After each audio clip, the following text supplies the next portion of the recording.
25 जुलाई 2026 को जब धर्मेंद्र प्रधान ने इस्तीफा दिया, तब कई लोग मोदी जी के इस निर्णय से खुश नहीं थे और अमित शाह जी भी कई दिनों से दिखे नहीं थे। इसलिए कई लोग संशय में थे कि क्या हो रहा है। लेकिन उसी समय एक मीटिंग चल रही थी जिसमें प्राइम मिनिस्टर, होम मिनिस्टर और NSA डोभाल जी मौजूद थे। डोभाल जी बोले, हमें FCRA बिल जल्दी लागू करना होगा, नहीं तो भारत पर बड़ा खतरा मंडरा रहा है। मोदी जी बोले, विपक्ष इस पर नहीं मानेगा। अमित शाह जी बोले, मैं इस पर काम करता हूं। और इसके कुछ दिनों बाद कुछ ऐसा हुआ जो बेहद खतरनाक था। उधर पाकिस्तान में आसिम मुनीर गुस्से में टीवी देख रहा था। जब उसे पता चला कि इंडिया में प्रोटेस्ट खत्म हो गया है, तो उसे इतना गुस्सा आया कि उसने रिमोट टीवी पर दे मारा और टीवी तोड़ दिया। तभी उसका फोन बजा। उधर CIA एजेंट था। मुनीर, तू नाकारा है। तेरा प्लान सफल होने से पहले ही प्रोटेस्ट खत्म हो गया। जल्दी से कुछ कर। अगर इंडिया में FCRA बिल लागू हो गया तो तेरी खैर नहीं। आसिम मुनीर ने यस सर बोलकर फोन काटा और कुछ दिन बाद कुलगम में टेररिस्ट अटैक हुआ और 3 भारतीय लोगों की जान चली गई। अगले ही दिन बंगाल में 2 लोग पकड़े गए जिनका कनेक्शन जैश-ए-मोहम्मद से था। इनका प्लान बहुत बड़ा था और अगर ये सफल हो जाते तो भारत को इतना बड़ा नुकसान होता जो किसी ने सोचा भी नहीं था। बंगाल में जैश-ए-मोहम्मद के 2 लोग पकड़े जाने के बाद डोभाल जी और अमित शाह जी एक मंच पर थे। डोभाल जी ने एक बयान दिया, आज भी भारत को बाहर से भी और अंदर से भी बहुत अधिक चुनौतियां हैं। भारत का विकास सभी लोगों को आनंदित करे ऐसा नहीं है। भारत का विकास कई लोगों के लिए, कई देशों के लिए, कई इंटरेस्ट के लिए घातक है और हमें उसका मुकाबला करना है। डोभाल जी ने ये ऐसे ही नहीं बोला था। उस दिन जो हुआ था और हमारी इंटेलिजेंस और अमित शाह जी ने मिलकर जो किया था, उसका हम कभी उधार नहीं चुका सकते। इस पूरे वाकये को समझने के लिए थोड़ा गहराई में जाकर अच्छे से समझना होगा। दरअसल इस सब की शुरुआत प्रोटेस्ट से कुछ दिन पहले हुई थी। भारत सरकार 2 बड़े काम करना चाहती थी। पहला, FCRA बिल लागू करना और दूसरा, ग्रेट निकोबार के समुद्र में तेल मिलने की संभावना के बाद मोदी सरकार ने 80,000 करोड़ का वो प्रोजेक्ट लागू किया जो भारत की जियोपॉलिटिकल ताकत को एक नई ऊंचाई पर ले जाने वाला था।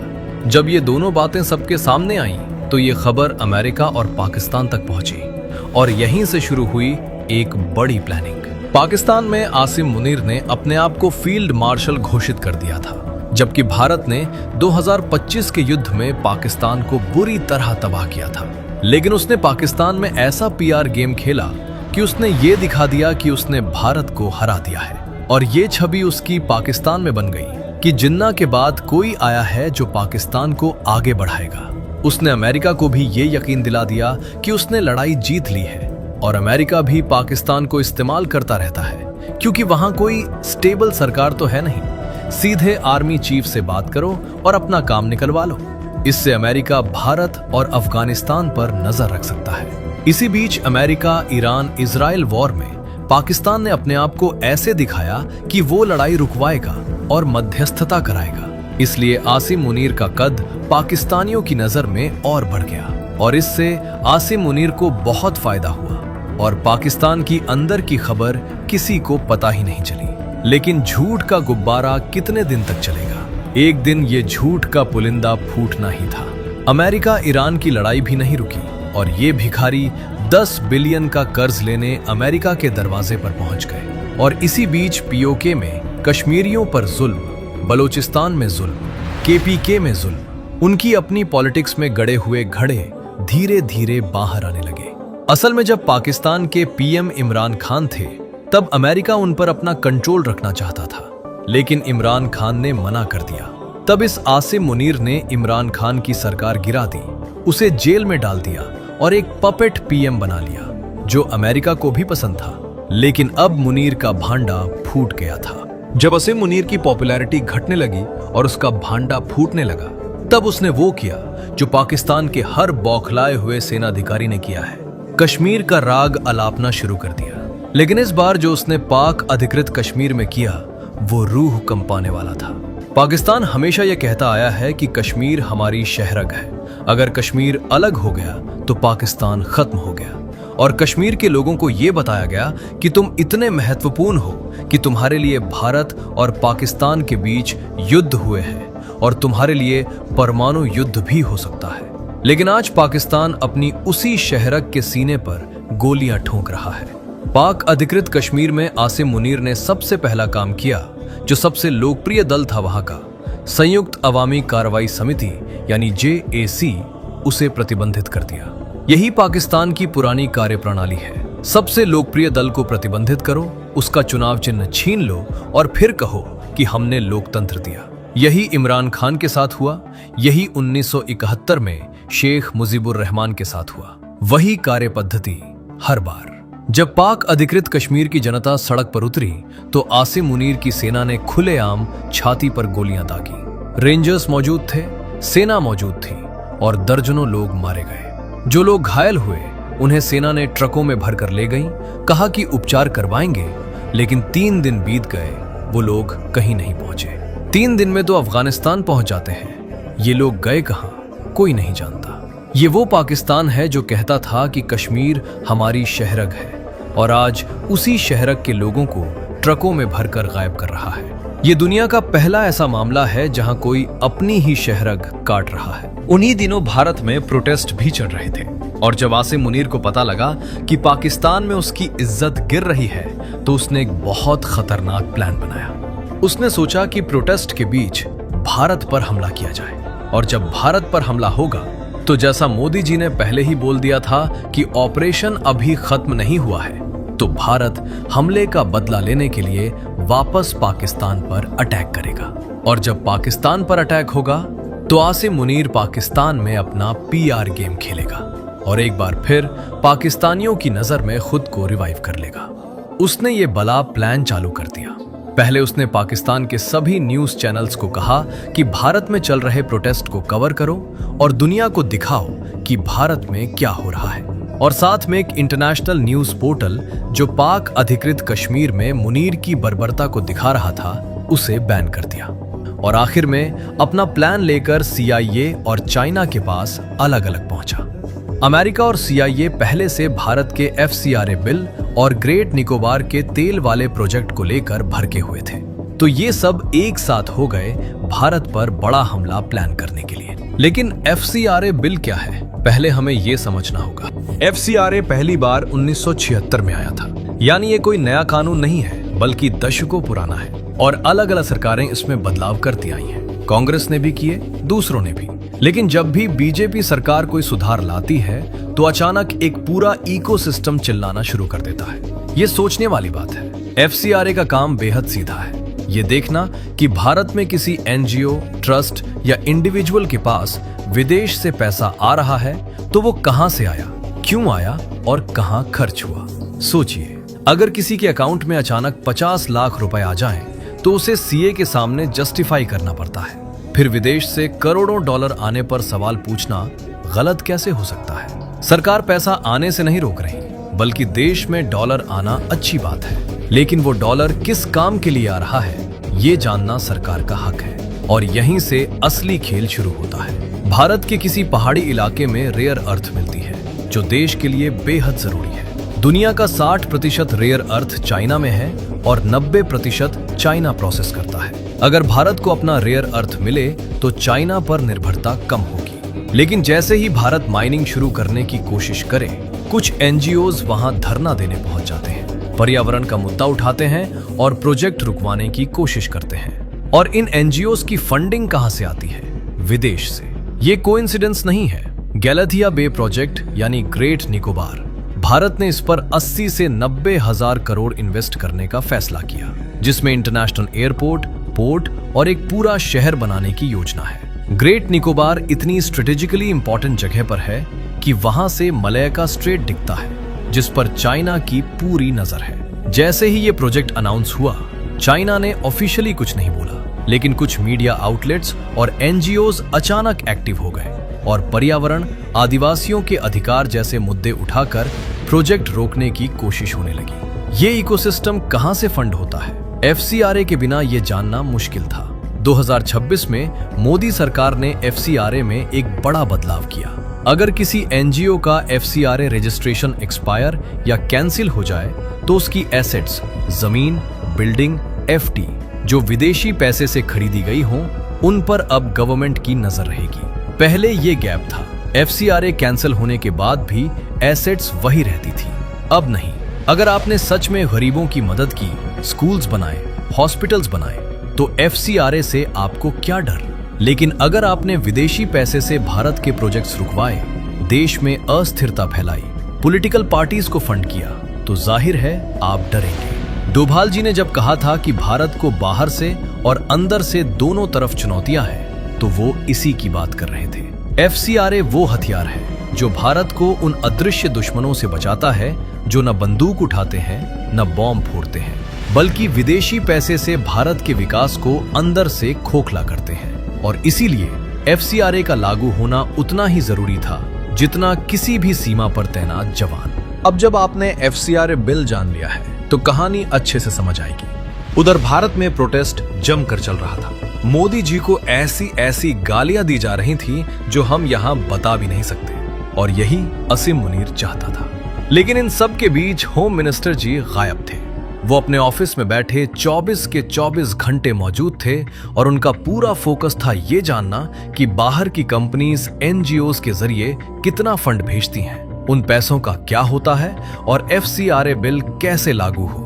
क्योंकि उन्हें पता था कि इस प्रोटेस्ट के बीच बाहर से पाकिस्तान या कुछ अंदर के दुश्मन कुछ भी कर सकते हैं। उधर पाकिस्तान में हर न्यूज चैनल पर सिर्फ भारतीय प्रोटेस्ट दिखाया जा रहा था और कश्मीर में क्या हो रहा है ये सब छुपा लिया गया था।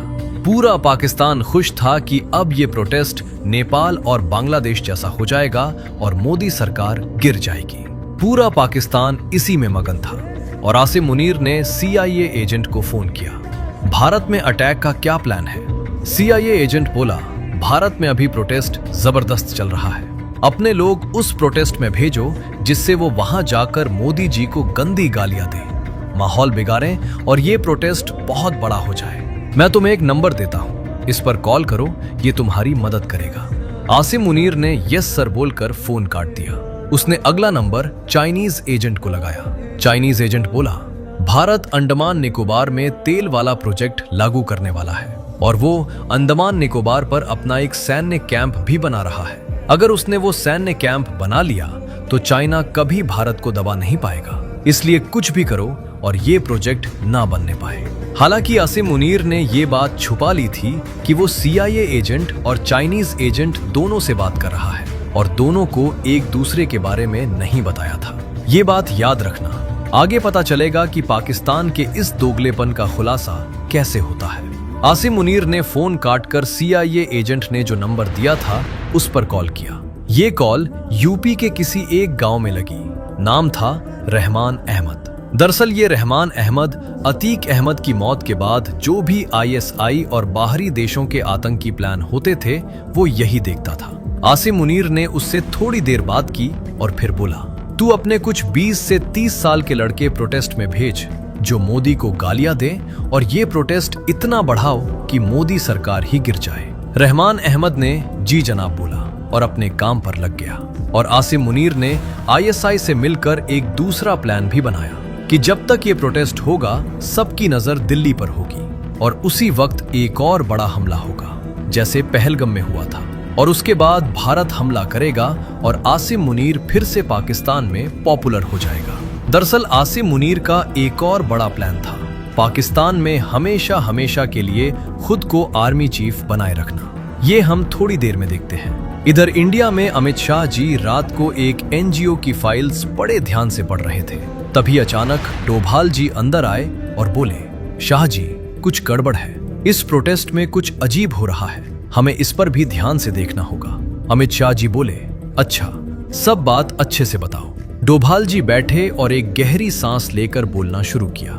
डोभाल जी बोले, अमित जी जब से भारत में ये प्रोटेस्ट चालू हुआ है पूरे पाकिस्तान में सब यही दिखाया जा रहा है कि भारत में क्या हो रहा है, और साथ में अंडमान निकोबार प्रोजेक्ट और एफसीआरए बिल से चाइना और अमेरिका वैसे भी बहुत दुखी हैं। प्रोटेस्ट में मोदी जी को गंदी गंदी गालियां दी जा रही हैं। जो आज तक हमारे देश में ऐसा नहीं हुआ। और अब प्रोटेस्ट में धर्मेंद्र प्रधान के इस्तीफे की बात हटाकर मोदी जी का इस्तीफा मांगा जा रहा है। कुछ तो गड़बड़ है। अमित जी खिड़की से बाहर रात में दिल्ली की सड़कों को देखने लगे। एक गहरी सांस लेकर डोभाल जी की तरफ देखकर बोले, डोभाल जी, आप सही कह रहे हो। देश में कुछ बड़ा करने का प्लान है। हमें न सिर्फ दिल्ली बल्कि बॉर्डर की तरफ भी ध्यान देना होगा। पाकिस्तान इसका फायदा उठा सकता है। तभी डोभाल जी के ईयरपीस में आवाज आई, सर ऑफिस आ जाइए, कुछ सुराग मिले हैं। डोभाल जी ने अमित जी से कहा, सर कुछ सुराग मिला है, मैं आपसे कुछ देर में आकर मिलता हूँ, तब तक आप अपनी स्ट्रेटेजी बनाए रखो। अमित जी ने बड़े ध्यान से डोभाल जी की तरफ देखकर बोले, डोभाल जी, आतंकियों को बस एक बार सफल होना होता है। हम उनके हजारों प्लान फेल कर दें और वो सिर्फ एक बार सफल हो जाएं तो उनका काम पूरा। डोभाल जी बोले, सही कह रहे हैं आप, और वो निकल गए। उधर पाकिस्तान में आसिम मुनीर के दिमाग में एक ऐसा प्लान था जो उसे लगता था कि इस बार फेल नहीं हो सकता। जब तक दिल्ली में प्रोटेस्ट की आग जल रही थी और पूरे देश की नजर वहां थी, उसी वक्त कुलगम में एक ऐसा हमला करना था जो पहलगाम से भी बड़ा हो। पहलगाम में टूरिस्ट्स को निशाना बनाया गया था। इस बार प्लान था कि सुरक्षा कर्मियों पर हमला किया जाए। इतना ब्रूटल हमला कि भारत को तुरंत जवाब देना पड़े। आसिम मुनीर ने कुलगाम के लिए एक ऐसा प्लान तैयार किया जिसे उसने पहलवान अटैक का नाम दिया, यानी सीधे, खुलेआम और बेरहमी से हमला। कोई छुपना नहीं, कोई भागना नहीं, सामने आकर हमला करो और अपनी जान देकर भी भारत को इतना बड़ा नुकसान पहुंचाओ कि मोदी जी को बॉर्डर पर जवाब देना ही पड़े। इस पूरे ऑपरेशन को ग्राउंड पर हैंडल करने की जिम्मेदारी थी बंगाल में बैठे दो लोगों की। पहला, अब्दुल, MFI का सरगना जो पहले से प्रोटेस्ट को उग्र बनाने की प्लानिंग में लगा था। दूसरी, ज़ारा सिद्दीकी, जैश-ए-मोहम्मद की एक ट्रेंड ऑपरेटर जो टेक्निकली बेहद शार्प थी और साइबर अटैक्स में एक्सपर्ट थी। उसके पिता जैश-ए-मोहम्मद के एक सीनियर कमांडर थे और बचपन से ही उसे इसी काम के लिए तैयार किया गया था। और इन दोनों को कनेक्ट करने वाला था रहमान अहमद, जिसे आसिम मुनीर ने CIA एजेंट के दिए हुए नंबर पर कॉल करके एक्टिवेट किया था। रहमान अहमद ने अब्दुल और ज़ारा दोनों को एक इनक्रिप्टेड कॉल पर बताया, कुलगाम में हमला होने वाला है। जैसे ही कुलगाम में हमला हो, उसी वक्त तुम दोनों दिल्ली में अपना ऑपरेशन एक्टिवेट कर देना। प्रोटेस्ट में आग लगाओ, टीवी चैनल्स हैक करो, पावर ग्रिड गिराओ, सब कुछ एक साथ होना चाहिए। अब्दुल बोला, और अगर दिल्ली में कुछ रह गया? रहमान अहमद बोला, तब कुलगाम का हमला काफी है। भारत जवाब देगा, पाकिस्तान पर अटैक होगा और मुनीर साहब का काम हो जाएगा। कुलगाम का प्लान बेहद डिटेल्ड था। जैश-ए-मोहम्मद के 3 ट्रेंड फाइटर्स को पाकिस्तान से LOC के रास्ते भेजा जाना था। ये तीनों AK-47 और ग्रेनेड से लैस होंगे और उनका टारगेट था कुलगाम के एक सिक्योरिटी चेक पॉइंट पर सीधा हमला। हमले का वक्त तय था, सुबह का वो वक्त जब शिफ्ट बदलती है और सिक्योरिटी थोड़ी रिलैक्स्ड होती है। रहमान अहमद ने अब्दुल को बताया, जैसे ही कुलगाम में फायरिंग शुरू हो, तुम दिल्ली में प्रोटेस्ट में अपने 20 से 30 लड़कों को सिग्नल दे दो कि अब माहौल बिगाड़ो। और जरा ने बंगाल के उस किराए के फ्लैट में बैठकर अपना लैपटॉप खोला। तीनों सब स्टेशंस की सैटेलाइट इमेजेस सामने थी। टीवी चैनल्स के ब्रॉडकास्ट सिस्टम्स रेडी थे और ट्रिगर का इंतजार था। उसकी आंखों में कोई डर नहीं था। वो उसी मिशन के लिए जी रही थी जो उसके पिता ने उसे सौंपा था। आसिम मुनीर को लग रहा था कि इस बार उसने एक ऐसा जाल बुना है जिसमें से भारत निकल नहीं पाएगा। एक तरफ दिल्ली जलेगी, दूसरी तरफ कुलगाम में खून बहेगा और पाकिस्तान में वो खुद फील्ड मार्शल की वर्दी पहनकर टीवी पर आएगा और कहेगा, हमने भारत को घुटनों पर ला दिया। डोभाल जी तेजी से अपने ऑफिस पहुंचे और जैसे ही अंदर घुसे, विक्रम एक फाइल लेकर उनके सामने खड़ा था, जिसके चेहरे पर एक ऐसा भाव था जो बता रहा था कि खबर है लेकिन अधूरी है। विक्रम बोला, सर हमारी हमिंग टीम को ग्राउंड पर कुछ मिला है। किसी ने प्रोटेस्ट में बाहरी लोग प्लांट करने का प्लान बनाया है जो भीड़ में घुलकर माहौल को एक कैलकुलेटेड तरीके से एस्केलेट करेंगे। मोदी जी के खिलाफ नारे लगवाएंगे और प्रोटेस्ट को एक ऐसी दिशा में ले जाने की कोशिश करेंगे जो किसी और की एजेंडा सर्व करे। डोभाल जी ने फाइल उठाई और एक नजर में पूरा स्कैन किया। सोर्स? विक्रम बोला, सर बहुत ही सरफेस लेवल इंटेलिजेंस है, रॉ, अनवेरिफाइड और अनकन्फर्म्ड। कौन है, कहां से आ रहे हैं, कितने लोग हैं, किसका हाथ है, इसमें से कुछ भी एस्टैब्लिश नहीं हो पाया है। बस एक फेंट सिग्नल है जो ये बता रहा है कि इस प्रोटेस्ट में कोई बाहरी आर्किटेक्चर है। डोभाल जी ने फाइल टेबल पर रखी, कुर्सी पर बैठे और कुछ देर चुप रहे। उनका दिमाग उस अधूरी जानकारी के टुकड़ों को जोड़ने की कोशिश कर रहा था, लेकिन पीसेस इतने कम थे कि कोई पिक्चर नहीं बन रही थी। उन्होंने विक्रम की तरफ देखकर धीमी लेकिन पैनी आवाज में कहा, विक्रम, इंटेलिजेंस का सबसे खतरनाक मोमेंट वो होता है जब तुम्हें पता हो कि कुछ हो रहा है लेकिन पता ना हो कि क्या हो रहा है। इस सिग्नल को और खींचो, हर थ्रेड को फॉलो करो और जब तक पूरी पिक्चर नहीं बनती तब तक रुकना नहीं। विक्रम बोला, यस सर। डोभाल जी उठे और खिड़की के पास गए। बाहर दिल्ली की रात में प्रोटेस्ट का शोर दूर से आ रहा था और उस शोर के पीछे कुछ और भी था जो अभी तक इनविजिबल था। डोभाल जी को प्रोटेस्ट में खतरे की खबर तो मिल गई थी, लेकिन कुलगाम में होने वाले हमले के बारे में उन्हें कोई भी जानकारी नहीं थी। वो थोड़ी देर सोचते रहे, फिर विक्रम से बोले, मैं होम मिनिस्टर की तरफ जा रहा हूँ, तुम इन्वेस्टिगेशन करो और पता लगाओ कि ये सुराग के तार कहाँ जुड़े हैं। इतना बोलकर डोभाल जी होम मिनिस्टर के ऑफिस की तरफ बढ़ गए। गाड़ी में बैठे बैठे उनके दिमाग में काफी कुछ चल रहा था। प्रोटेस्ट में बाहरी हाथ है ये तो साफ हो गया था, लेकिन ये बाहरी हाथ कहाँ से आ रहा है, किसका है और इसके पीछे की असली मंशा क्या है, ये अभी भी एक धुंध में था। कुछ बातें स्पष्ट हो गई थी, लेकिन जो सबसे जरूरी था वो अभी तक अंधेरे में था और कुलगाम में जो तूफान आने वाला था उसकी भनक तक डोभाल जी को नहीं थी। उधर कुलगाम में सब कुछ बड़े ही कैलकुलेटेड तरीके से प्लान हो रहा था। जैश ए मोहम्मद के 3 ट्रेंड फाइटर्स LOC के उस तरफ पहले से तैयार थे। AK-47 ग्रेनेड्स और एक स्पेशल IED जो चेक पॉइंट के गेट पर डिटोनेट होना था। तारीख तय की गई थी 26 जुलाई, वही दिन जब दिल्ली में प्रोटेस्ट अपने चरम पर होगा, जब पूरे देश की मीडिया की नजर कर्तव्य पथ और इंडिया गेट पर होगी और जब हर टीवी चैनल सिर्फ प्रोटेस्ट कवर कर रहा होगा। उसी वक्त कुलगाम में ये हमला होगा, जब कोई देख नहीं रहा होगा, जब सिक्योरिटी का ध्यान बटा होगा और जब पूरा देश एक और मोर्चे पर लड़ने के लिए तैयार नहीं होगा। लेकिन रहमान अहमद ने एक और चालाकी की थी। उसने अपने 20 से 30 लड़कों को 20 जुलाई से ही प्रोटेस्ट में घुसा दिया था। ये लड़के स्टूडेंट्स की तरह दिखते थे, स्टूडेंट्स की तरह बात करते थे और जेन्युइन प्रोटेस्टर्स के बीच घुल मिल गए थे। उनका काम था धीरे धीरे माहौल गर्म करना। पहले दिन सिर्फ नारे, दूसरे दिन थोड़ा उग्र, तीसरे दिन और ज्यादा, ताकि 26 जुलाई तक प्रोटेस्ट इतना बड़ा हो जाए कि पूरी दुनिया की नजरें दिल्ली पर हों। और जैसे ही 26 जुलाई को कुलगाम में फायरिंग शुरू हो, उसी वक्त ये लड़के प्रोटेस्ट में आग लगा दें। जरा ने अपने लैपटॉप पर 26 जुलाई की तारीख नोट की और टीवी चैनल्स के ब्रॉडकास्ट सिस्टम का एक आखिरी टेस्ट रन किया। सब कुछ रेडी था। उधर पाकिस्तान में असीम मुनीर अपने कमरे में बैठा कैलेंडर देख रहा था। 26 जुलाई, उसके होठों पर एक ठंडी मुस्कान थी और दिल्ली में डोभाल जी की गाड़ी होम मिनिस्टर के ऑफिस की तरफ बढ़ रही थी, कुलगाम के उस तूफान से बिल्कुल अनजान। उधर बंगाल में जारा और अब्दुल बैठे सबको बता रहे थे कि क्या करना है। असल में ये दोनों कुलगाम से ही थे, लेकिन अगर ये सब वहां से करते तो सिक्योरिटी एजेंसीज को पता चल जाता। इसीलिए ये लोग बंगाल से सब कुछ कंट्रोल कर रहे थे जिससे किसी को पता ना चले।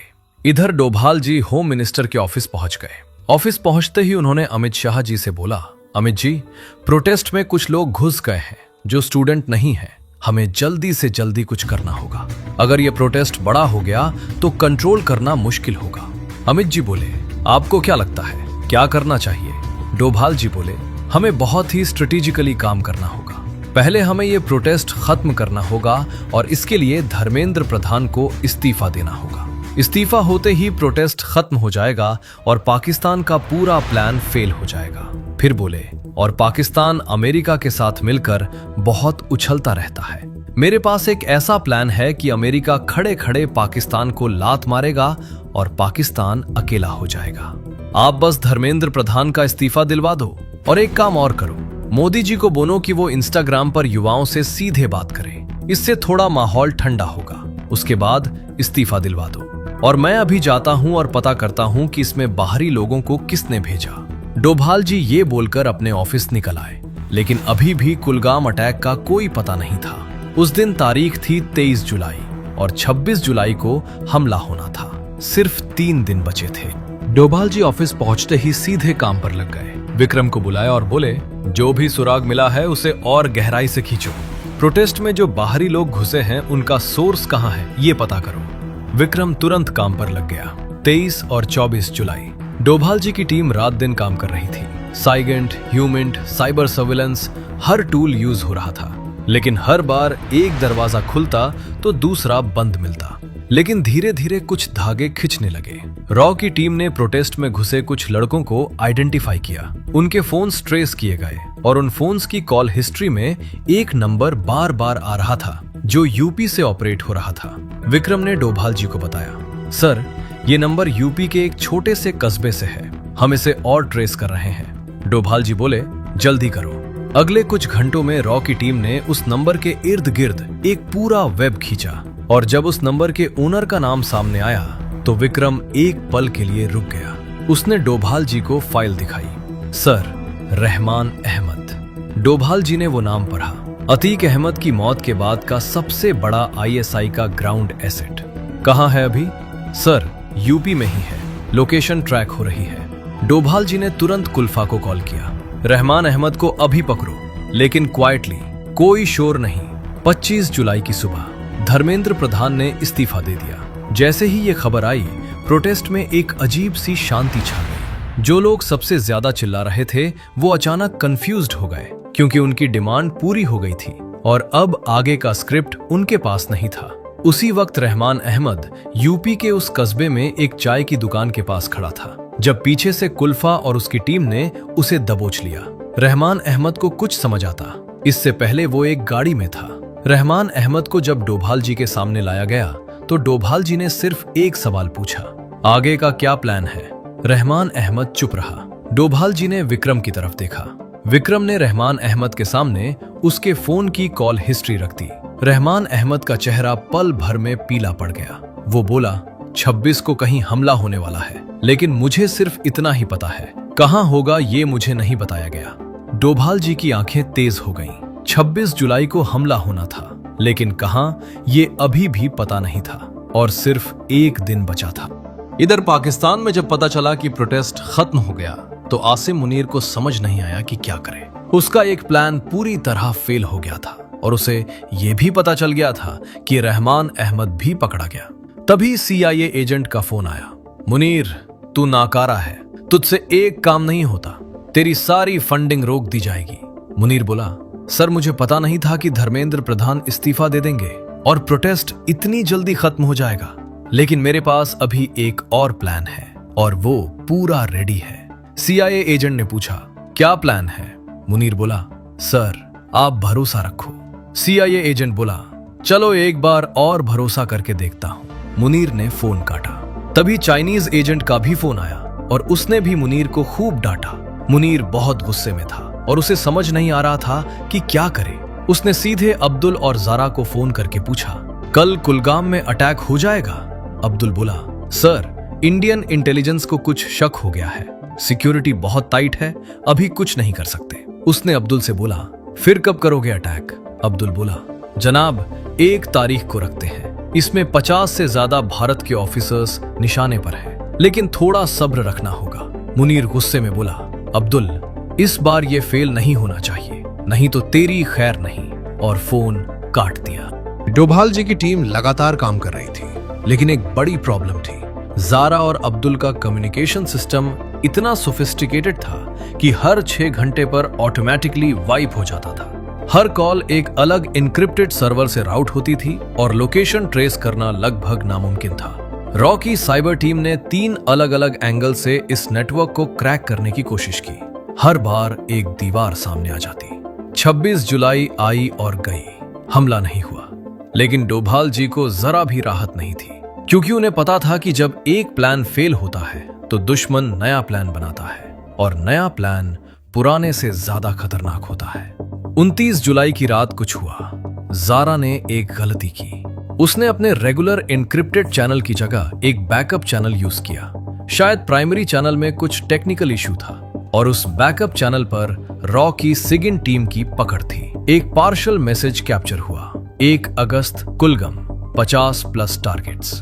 विक्रम ने तुरंत डोभाल जी को कॉल किया। सर, 1 अगस्त कुलगाम 50 से ज्यादा टारगेट्स। डोभाल जी एक पल के लिए चुप रहे। Source, sir backup encrypted channel, लेकिन सेंडर और रिसीवर दोनों अभी भी अननोन है। ये चैनल हर 10 मिनट पर सर्वर चेंज करता है। डोभाल जी बोले, हर सर्वर को साइमल्टेनियसली हिट करो, एक भी विंडो मिस नहीं होनी चाहिए। रॉ की साइबर टीम ने अगले 18 घंटे उस चैनल के पीछे लगाए, सर्वर से सर्वर, लोकेशन से लोकेशन। 31 जुलाई की रात 2 बजे विक्रम की स्क्रीन पर एक लोकेशन ब्लिंक करने लगी, बंगाल। विक्रम ने डोभाल जी को कॉल किया। सर, बंगाल में 2 लोग हैं, एक फ्लैट कोलकाता के पास। कंफर्म है? सर, 80% कंफर्म, लेकिन अगर हम गलत हुए तो असली लोकेशन मिस हो जाएगी। ये इंटेलिजेंस का सबसे कठिन मोमेंट था, इनकम्प्लीट इंफॉर्मेशन के साथ एक इरिवर्सिबल डिसीजन। डोभाल जी ने एक पल सोचा और बोले, कुल्फा और अभय को भेजो क्वाइटली। अगर वो वहां है तो पकड़ो, नहीं है तो वापस आ जाओ, कोई शोर नहीं।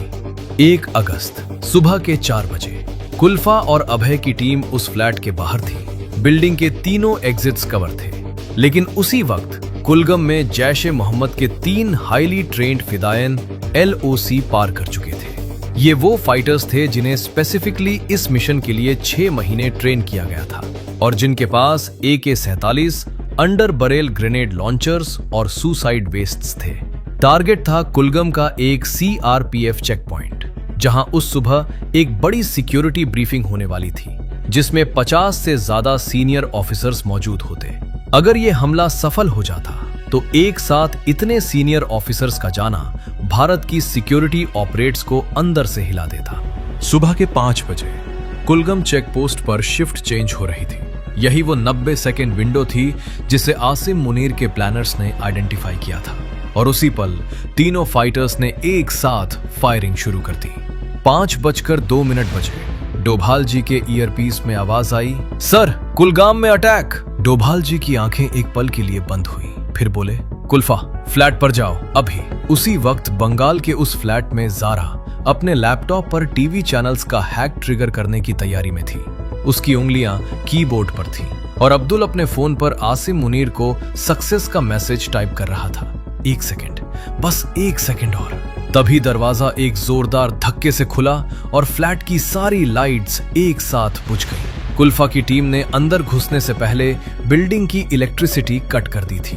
अंधेरे में जारा ने पैनिक में लैपटॉप का लिड बंद करने की कोशिश की, लेकिन कुल्फा की थर्मल इमेजिंग ग्लासेस ने उसे उसी पल लोकेट कर लिया था और एक हाथ आया जिसने उसकी कलाई इतनी जोर से पकड़ी कि लैपटॉप नीचे गिर गया। अब्दुल ने पिछले दरवाजे से भागने की कोशिश की, लेकिन वहां अभय पहले से खड़ा था। कहां जा रहे हो?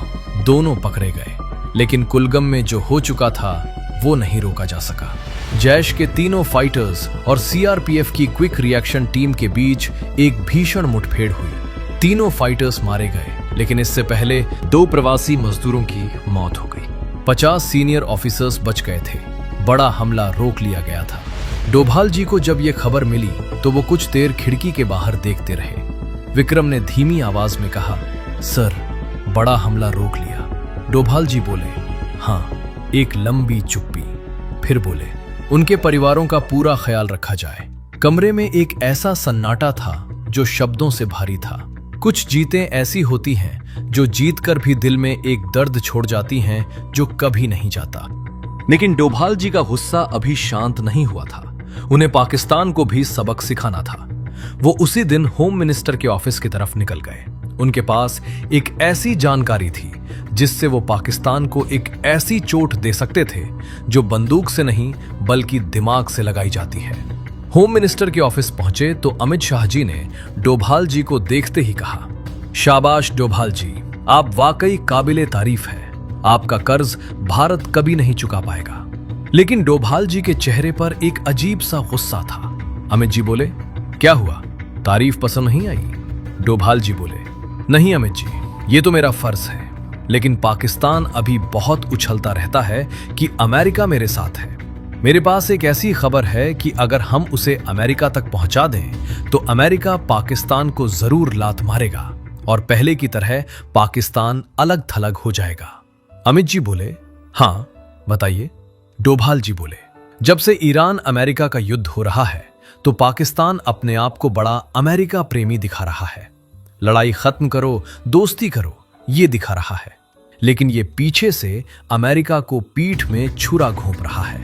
असल में पाकिस्तान पर चाइना का $10 बिलियन का कर्ज है और चाइना ये कर्ज मांग रहा है, लेकिन आसिम मुनीर के पास कुछ है नहीं, तो बदले में चाइना अपने हथियार पाकिस्तान के जरिए ईरान को भेज रहा है और यही हथियार अमेरिका के खिलाफ यूज हो रहे हैं।